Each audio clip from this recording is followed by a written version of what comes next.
let's just imagine for a moment a world in which I had like a magic therapist wand and could make this pain go away entirely forever.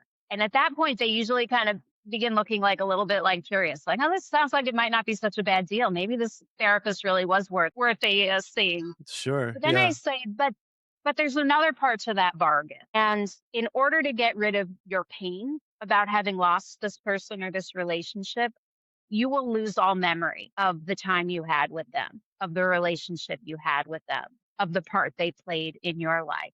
I have yet to have a client say that they would take me up on that bargain. You ever notice how we treat our hardest feelings like a waiting room? We keep telling ourselves we'll start living once the grief lifts and the anxiety quiets. Well, what if you didn't have to wait?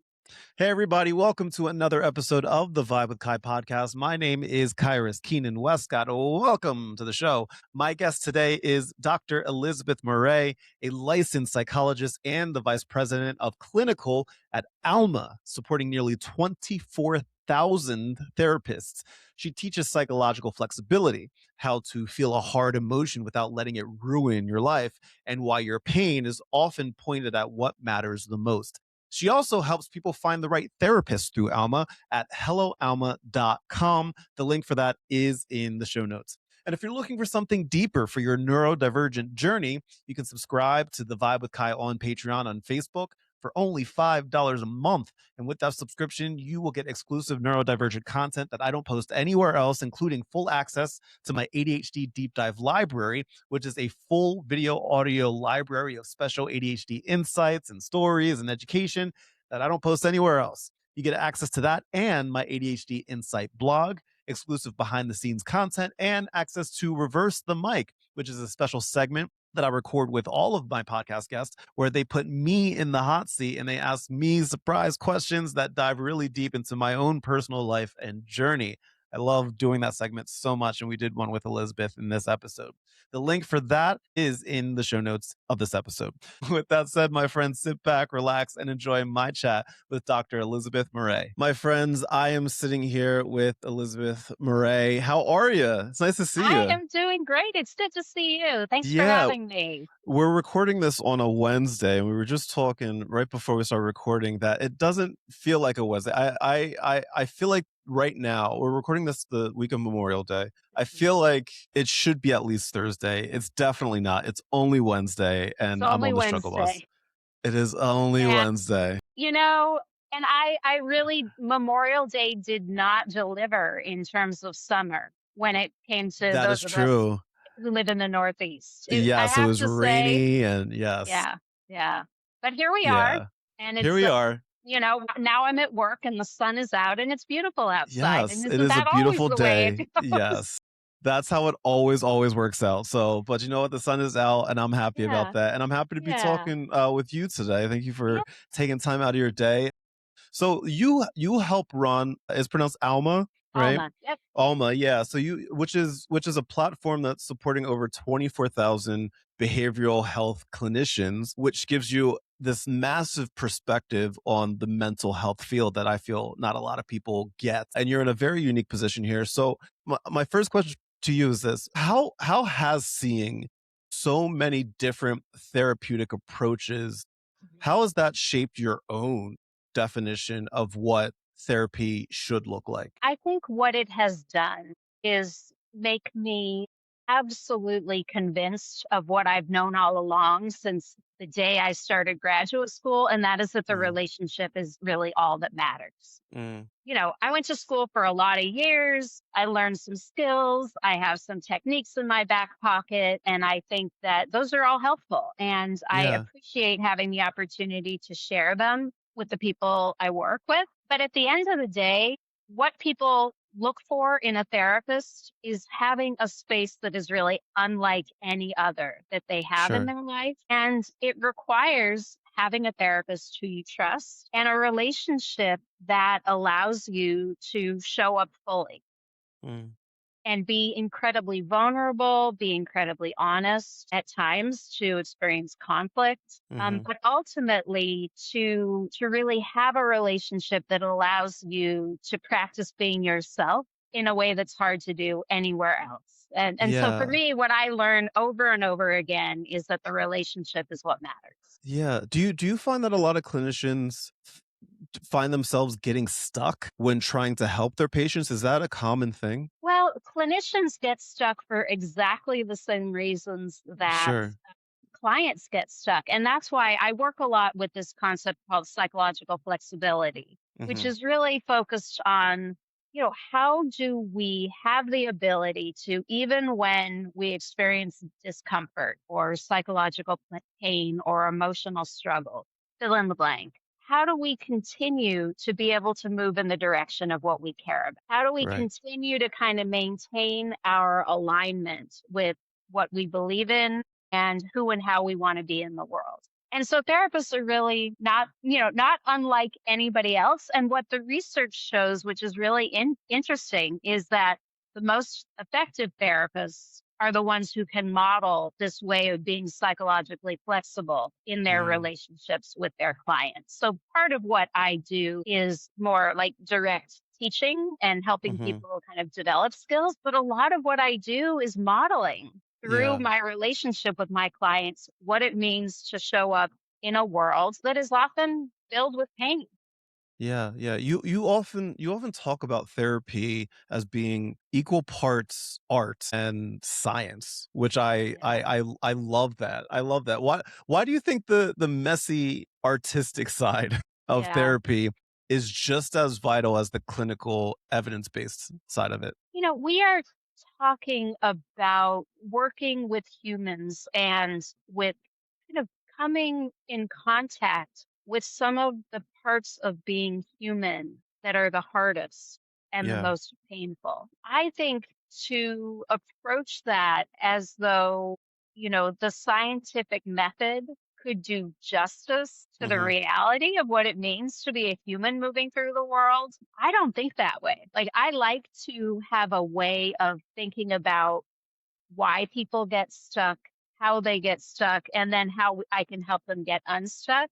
But ultimately, their experience, like that of, you know, any person, is complicated and is ever changing Mhm. and is very, like I said, kind of messy. And I love Yeah. the fact that I can help people kind of move into the messiness of their life and also have these tools that I know are helpful Yeah. Yeah. and that can help them navigate. So for me, both things are equally important and equally valuable in terms of the role that I play. Is that where psychological flexibility comes into play? Because a lot of your work revolves around this concept Yeah. called psychological flexibility. How would you explain what psychological flexibility is to someone who feels like they're just completely trapped in their own mind right now? I mean, you kind of hit the nail on the head there. At the Yeah. core of what I think about when I talk about psychological flexibility is the relationship we have with our mind.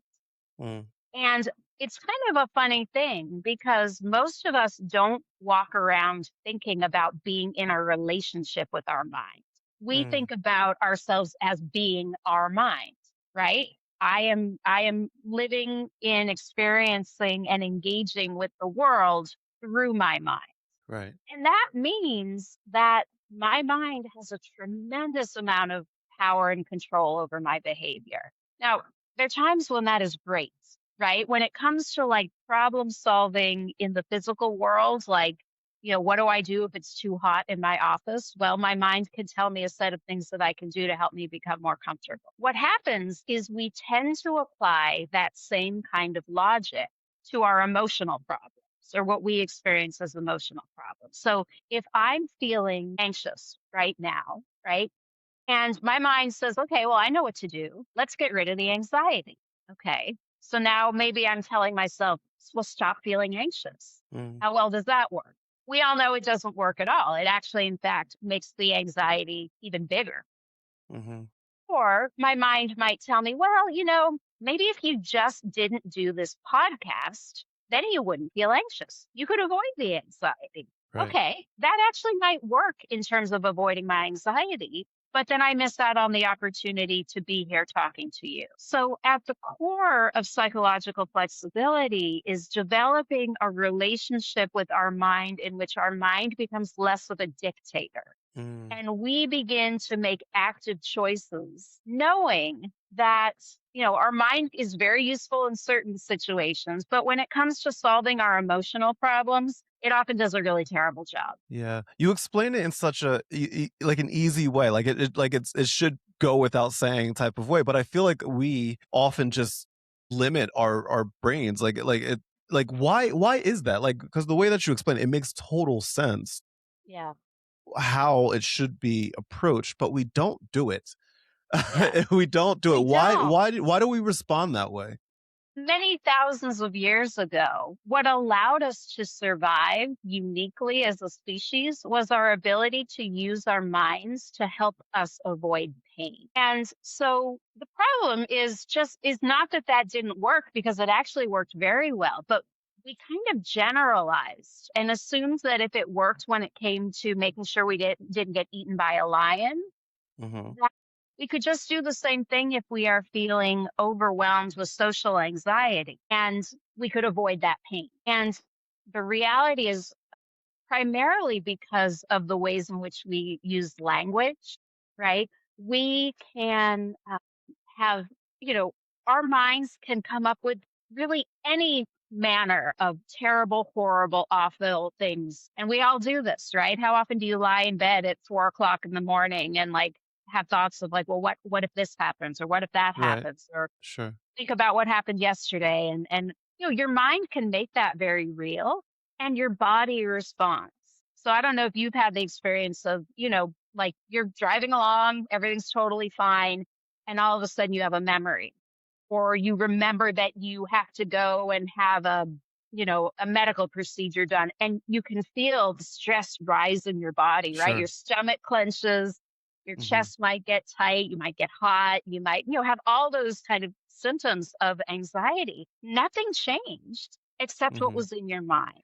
Yeah. And our bodies actually respond to what is going on in our mind as though it's real, as though there's an Yeah. actual lion chasing us. Yeah, yeah. As you mentioned the word pain, what popped into my brain is a quote that you provided, which is we hurt where we care, and we care where we hurt, which Yeah. I love. So my question for you is, how does understanding that connection change the way that we process that emotional Mhm. pain? Yeah. So I'll give you an example of how I might talk about this with a client.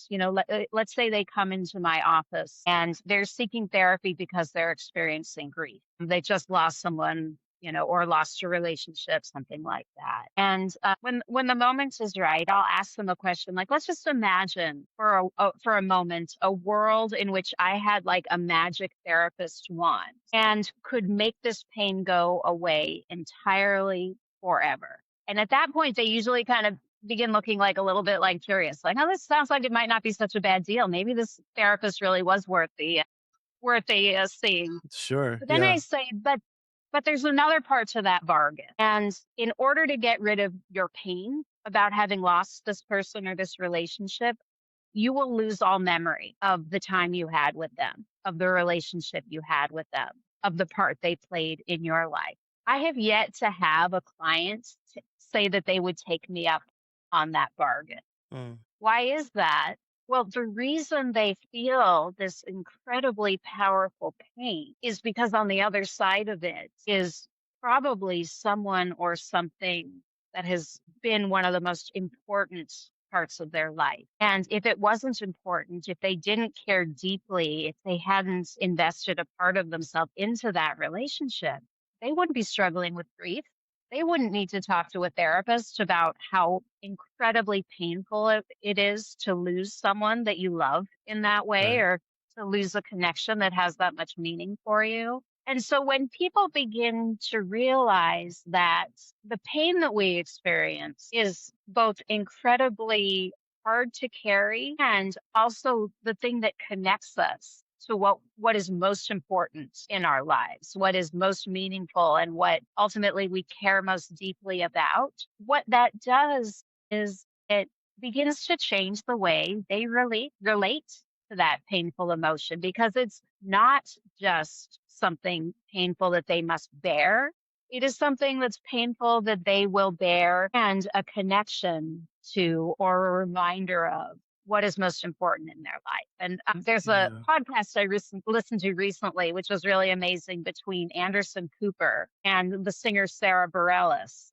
They're Hmm. talking about his experience of grief and a song that she just released that is really about her experiences of grief, and how powerful it can be to be able to share that with another Yeah. person and share that part of your experience. And that has really kind of sat with me as I think about kind of the dance that I ask my clients to do, which Yeah. is to turn toward their pain, not because I want them to suffer, but because I know hidden in that pain is probably what is most important to them, and most meaningful in their lives. Yeah. So is it fair to say that we actually use our pain as a compass for finding what truly matters to us? Is that fair to say? That is absolutely fair to say. Yeah. And it can be really helpful as people think about kind of what they want their life to be about. Most of us don't necessarily have much of a chance to think about, like, well, what are my values, right? What we value in life is often handed down to us. We're told what we should value by our parents, or at school, or in our jobs, or with our partners, whatever, on social media. However, when I ask people what is most important to them, sometimes they won't initially know. And I can always find out by asking them, okay, well, tell me what's most painful in your life right now. Where are the areas that you notice you struggle the most, where Right. you feel the most deeply? And within that framework, you will always learn about what someone cares most about. So it's a Yeah. powerfully different way to approach these questions of what makes a life worth living. Right. When you were talking about grief just now, it's like with Anderson Cooper and Sarah Bareilles, which I would love to see that. So I'll definitely go and watch that. But Just be prepared I, to cry a lot. I That's my figured, yeah. disclaimer. Yeah. Yeah, I figured that's one of those it's gonna be one of those things, so, Yep. like Yep. but, Lots of tissues. one of the things that I think about whenever that conversation comes up, how do we keep ourselves from being consumed by grief during, like, these painful, like, experiences, this processing of what was? Like, how do we keep ourselves from being consumed by that? Well, I would say that for most people, there is probably a time and a place where the only thing they can be is consumed by grief. And my question is always going to be, do they get stuck there, or is there movement? And I think one way that I think about that is in looking at how people are directing their attention. And this is Mm, another element of psychological flexibility. Many of us walk through the world and our mind is paying more attention to a memory of what happened in the past, the terrible thing that happened, or I can't believe my boss said that to me, or my sister is mhm, such a jerk, or our mind is in the future worrying about all the terrible, horrible things that could happen. mhm, And in order for us to actually be able to choose how we navigate life, you have to be able to direct your attention to the here and now. And so that's actually a really critical component of psychological flexibility, is to bring your awareness into the here and now so you can choose how you move forward. And so if I was working with someone whose attention and perspective was really kind of stuck in the past, as is not uncommon with grief. Part of what I would want to be practicing with them is helping them bring their attention into the here and now. And that mm, might happen in teeny tiny little ways initially, right? Where they are just learning what it's like to go outside and feel the sun on their face again.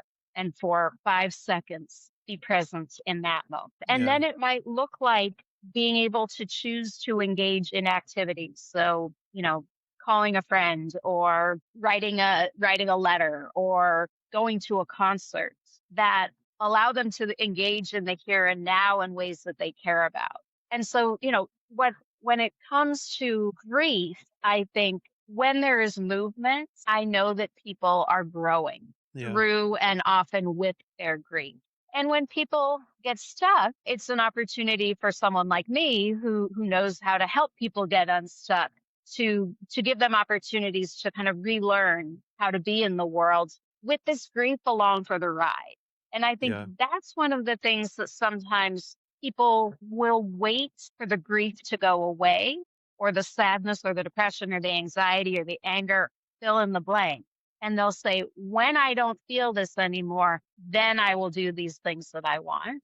And part of what I'm doing is helping them say, okay, like I'm feeling this really painful emotion. What if I bring it along for the ride? Mhm. What if I take it on a walk?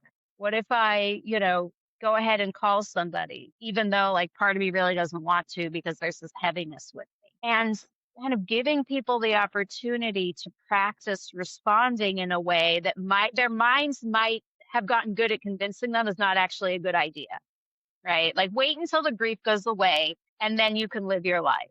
My Yeah. approach is to say, what if that doesn't have to happen? What if you can be living your life in the here and now? And psychological flexibility is part of what will allow you to do that. Yeah. I often think about how people will often isolate themselves in these situations too, right? When we're dealing with anxiety, grief. How does psychological flexibility come into play there when our Yeah. our brain is, especially our neurodivergent audience, our brain is actively telling us to shut down. Our brain Hmm. is actively telling us to hide. Yeah. How does psychological flexibility come into play there? I think one of the things that comes up for me immediately when you ask that question is that it is a fundamental human yearning to belong. Like that is hardwired into us. And like many things, it was part of what allowed us to survive when there were physical threats to our safety. And so I think that what often happens is that we buy this story that the only kind of normal, healthy, and appropriate way for human beings to feel is happy. Mm, And if we feel anything other than happy, it means there's something wrong with us and we don't belong. And so we will hide those parts of ourselves and sometimes hide ourselves. And unfortunately, what happens is then not only do we feel whatever it was that we wanted to hide in the first place, but now we also feel a greater sense of distance from the mm, people around us. And so I think when it comes to feeling really vulnerable and wanting to kind of protect yourself from the pain of being exposed, it really becomes about recognizing that true belonging means that you are kind of joining with others in the shared experience of being a human, which is fundamentally hard. And it can be easy to forget that when you look on social media and it looks like everybody has perfectly curated life and everything always goes according to plan. And there's a reason that social media makes most of us feel terrible much of the oh time. yeah, And that's oh because yeah. that's not real. But what our mind tells us is it's not true for you because there's something wrong with you. Right. You need to go lose 10 pounds or get a better partner or find a new job or, remodel your kitchen and then you'll be happy and then you'll belong. And Mhm. instead to help people orient towards spaces and places where they can be real, where they can bring like the full messy humanity of who they are into the relationship and be seen and accepted. And so kind of getting back to where we started with therapy. Therapy is one of those relationships when, it goes according to plan, at least in terms of what my plan would be. People are able to bring all those parts of themselves that they've had to keep hidden or that they have felt would be judged or would cause them to be rejected and have this relationship in which there is space for all of those things to be held. And Yeah. that is a really powerful thing. But you can find it in places other than therapy, right? Sure. And at times you can experience it listening to a podcast or you can, and I'm sure many of Mhm. your listeners relate to you because of the ways in which you're real, ways in which you share the parts of yourself that aren't always perfect or that don't Mhm. always have it figured out. And ultimately, that is what makes us feel like we belong. It's finding people who share in this like messy, complicated experience of being a human being. Hmm. And I think for many of us, particularly in a time when so much of how we interact with each other is digital, I think many of us are just starving for that kind of genuine human connection. Yeah. So Yeah. that's what I think ultimately is most powerful and most healing. Yeah. When you bring up social media, you brought up a good point, and I often think about how people will see a lot of these things on social media, and they'll view their lives as a failure sometimes because Mhm. they don't stack up against some of the other people that they're seeing through this curated content. And you're trained heavily in process-based therapy, which looks at the underlying mechanisms of why we do what we do. So, why do you think so many of us view our struggles, our mental health struggles specifically, as personal failures rather than just like these understandable adaptations to our environment? Capitalism? Yeah. Yeah. I think I that's mean, fair. I don't know that this is a very process-based therapy approach, but we live Hmm. in a world where we are told if you're not happy, then you should be able to buy happiness. And Hmm. you can go and pay $300 a month. And even if your doctor won't prescribe it, you can get on a GLP-1. Not saying that that's a good Yes. thing or a bad thing, but that Right. is something you can now buy.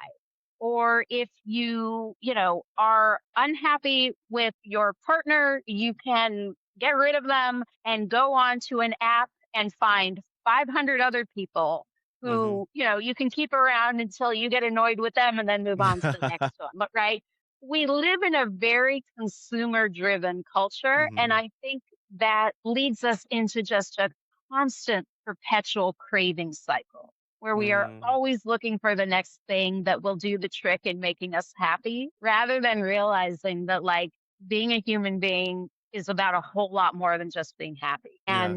And that maybe what we actually want most deeply is to be able to be human with one another. And Yeah. that you can't buy that. And in fact, the more that you're trying to buy it, the less likely you are to actually have the time and the presence and the emotional availability to give and receive that kind of intimacy with yourself and with other people. Yeah. A lot of the people that follow me on social and listen to this are parents, like Mhm. a lot of them, particularly Yeah. moms. Yeah. And I know a lot of them, and I hear this a lot in just general feedback and comments and emails that I receive. A lot of the people that are listening feel as though they have zero control over things like their daily schedule because just like life happens and they're wearing so many different hats and they're being a mom, they're being a dad, they're working, a job 9 to 5, being a parent 24/7. How can they practice psychological flexibility in the middle of life? In the middle when life is Yeah. lifing, how can parents practice psychological flexibility? So it's a great question because it allows me to talk a little bit about one of the most common misconceptions that I see. And that is that if you want to change, in order to do so, you have to have like willpower and motivation, and you have to like figure it out and make the right choices to change your behavior. That's not untrue. Also, for many of us who are parents, at the end of the day, the last thing we have is willpower, motivation, or bandwidth to do anything other than like get in bed, binge some reality TV and fall Yeah, asleep to yeah, wake up and do it all again. yeah. Like it's just not realistic. But from my perspective, one of the things that I think a lot about with my clients is how do you set up your environment to do some of the work on your behalf? So what does that look like? If I go home and it's Wednesday night and it's 7:30 p.m. and I know I'm going to be tired and depleted from a long day. Maybe I know I've learned this about myself and made arrangements that my best friend is going to call me at 8:30.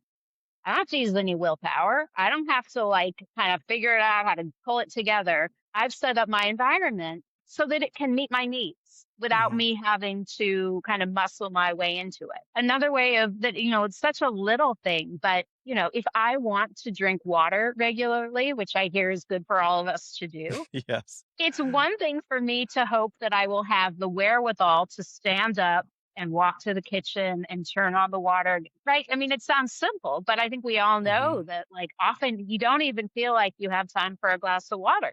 Yeah. So doing things like leaving a water bottle, which, I have Mhm. here in the morning, filling it up, putting it on your desk or putting it by the couch or whatever. Little thing. But if all you have to do is reach for the water and drink it, you're more likely to take care of your body in that way. And we could go on with like so many different examples, right? I mean, I think people who struggle with too much screen time, what do? You don't hope that you're going to be like, you know what, I should really get off Instagram, right? Yeah. You get one Yeah. of these apps that kicks you off Yes. after X number of minutes. So Mhm. for parents who I think just like, as a parent of three kids, I just so deeply understand the level of sheer exhaustion and sense of like, my life is really not about me anymore. My life is about making sure everybody else's needs are being met. I encourage people just to take really little steps in the direction of setting up their environments that will, at least on occasion, meet your needs. And Yeah. again, not Yeah. you don't have to go to a spa for 3 days, although I hope everyone has the chance to do that. That would be lovely. Yeah. It can be about making sure that, every day when you walk in the door, you sit down on the floor and spend 5 minutes petting your dog. Mhm. Your kids can probably survive for 5 minutes while you pet the dog. In fact, they would Right. probably want nothing more in that Yeah. moment than to sit on the floor with you, Mhm. right? And you don't have to be doing anything particularly special. It's really about having the ability to be present in the moment for yourself and for the people around you. And at the end of the day, if you can do that, then I think psychological flexibility has won. Yeah. You do so much work with Alma to connect people with the right therapeutic support. How should someone approach finding a therapist if they specifically want to work on accepting their thoughts rather than just trying to change them? Yep. So this will be great because it's actually very easy to remember because the kind of therapy that is most aligned with this approach is called acceptance and commitment therapy or ACT. Mhm. And ACT is a form of cognitive behavioral therapy in that it does like help people develop different relationships with their minds, but is very different in some ways in that it it is not going to tell you that you should change your thoughts or that you should stop your thoughts, which is very hard to do. And that's what more traditional cognitive behavioral models would have you focus on. Instead, it is going to be a technique that gives you new ways of relating to your thoughts, new ways of relating to your emotional experiences, and hopefully both the motivation and the skill that you need Mhm. to move forward in your life, even when your mind is being kind of an asshole or Mhm. even when your emotions are really uncomfortable. That, like, Sure. yes, those things can happen, and you can continue to show up in the world in the way that you would want to and the way you choose to. And Yeah. in general, kind of maintain that alignment. So, acceptance and commitment therapy or ACT would be my recommendation for anyone who is interested in trying on this particular way of of working. And I think many people find that it tends to really provide both the opportunity to like get the science part of it that is it is a very behaviorally oriented model, but also is very oriented around the humanity and the authenticity and the sense of like shared humanity that I think is most powerful in terms of our therapeutic relationships. Yeah, yeah. Amazing. I want to play a little game with you. It's Okay. called this or that. And what I'm going to do is I'm going to give you two choices. You can choose one or the other or neither or both. It is not deep, I promise you. Okay. Cool. I'll give you a choice and then you give me the first thing that pops into your head. And that's it. Easy Okay. enough. All right. You ready? Yeah. All right, here you go. First one. Processing feelings through writing or processing feelings through talking. Both. Yeah. Both. Yeah. I they're very different experiences, and I actually like to do both of them. Like, I like to get Mhm. it out in writing first and be really clear on what I think, and Yeah. then be able to bring it to somebody else. But I I think love both it. are Yeah. Number 2, a completely empty calendar for a weekend or a weekend packed with your favorite activities. well, basically, you just asked me whether I'm an extrovert or an introvert. As an extrovert, I would definitely feel more energized after the end Hmm. of a weekend filled with activities. But as someone who is trying to become balanced, there is something Hmm. very, very meaningful about having a quiet weekend. But if left to my own Yeah. devices, I would definitely be busy. Fair enough. Fair enough. Number three, reading a heavily researched clinical textbook or reading a really good fictional novel. Fictional novel any day of Yeah. the week.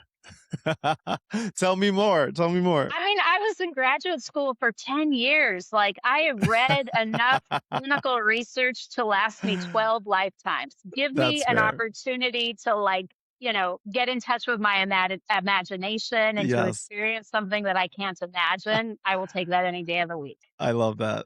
Number four, trying to meditate in complete silence or meditating with ambient background noise. Neither.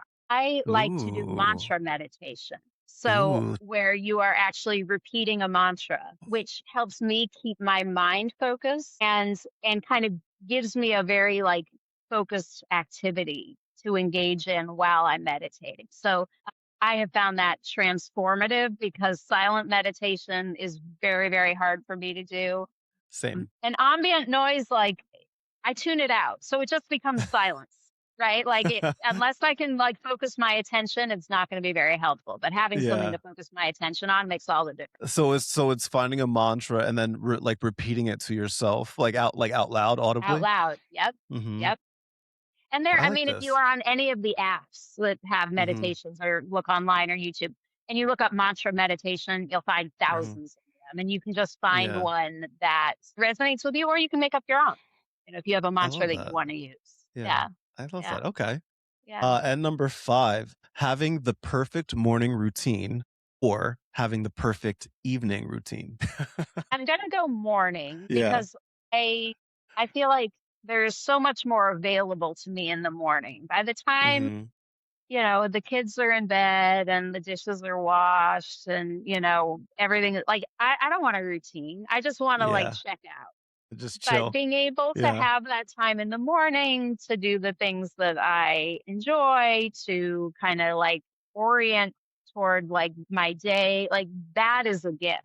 And Hmm. as someone who's now parenting teenagers, I can tell you that Mm. it will become available once again to those of you who have little kids, right? Like there Yeah. will come a time where they will be sleeping until 11 a.m. and Hmm. you will find yourself with time to actually think about what your needs are and to engage in Yeah. your life in a different way. So I I love love that that. morning time. Yeah. I love that. I want to make sure that people know exactly where to find you, where they Yeah. can learn more about Alma and what it has to offer and all of that. How can our listeners and the people watching connect with your work and learn more about finding the right clinical support? Yep. So if you want to connect in with Alma and our directory of therapists and be matched with therapists who you can have a consultation with, you can go to our website, which is Hello Alma ALMA.com, helloalma.com, and find our network of therapists through that. If you're looking for me personally, my webpage is emergecollective.info. And that's where my personal work and practice lives online. So definitely Amazing. feel free to look me up. Amazing. I'm going to include those links in the show notes of this episode. So if you're interested, all you have to do is go and click and go check it out. I think you could get something really good out of it because that's probably one of the number one things that I get from people that are just not sure like where to go, what the next step is, how to find the right person for them. And so they just don't try, because they don't know Yeah. where to start, which is understandable. I was there at one point. So these are really, really good resources for you. So I implore you to go check it out. I have one more question for you. And Yeah. this is the question that I ask all my guests. And that is if there's one thing you want the audience to take away from our talk today, what should that one thing be? That we most belong to one another when we allow ourselves to be real and authentic and share with one another the struggles that we face in our lives. That as much as we might want to keep that hidden, I think most transformation is possible when we experience that in relationship. And so whether you find that with a therapist or with a partner or with a friend, I encourage you to find those spaces where being real in that way is available to you. Love it. I love it. Thank you so much for for hanging out with me today. I really appreciate Yeah, that. thank you for having me. Yeah, of course. Do you remember that waiting room I mentioned at the top of the episode? Elizabeth rearranged it for me. I got to tell you, her whole point is that you don't have to wait for the grief or the anxiety to lift before you finally live. You can bring that feeling along for the ride, and I got to tell you that landed because I tend to outrun hard feelings just by staying busy. You know what I mean? Listen, if therapy has ever felt confusing to even start, Elizabeth's team at Alma can match you with somebody. Just go visit Hello Alma, and they're going to find the perfect match for you. That link is in the show notes. Before you go, leave a review on whatever platform that you're listening on right now. It really helps new people find us in our little corner of the world over here. Follow me at The Vibe with Kai on all of your favorite social media platforms and visit thevibewithkai.com, which is brand new. Well, it's not brand new. It's been around for a while, but we just redid the website. It's renovated. So go check it out, and you can check out the ADHD Vibers store, digital content, the ADHD blog, the ADHD email list, every single episode of the Vibe with Kai podcast, and that $5 a month subscription that I was talking about in the beginning, where you get exclusive ADHD content that I don't post anywhere else. With that said, my friends, thank you so much for watching and for listening. As always, much love, good vibes. I'll catch you next time. Bye.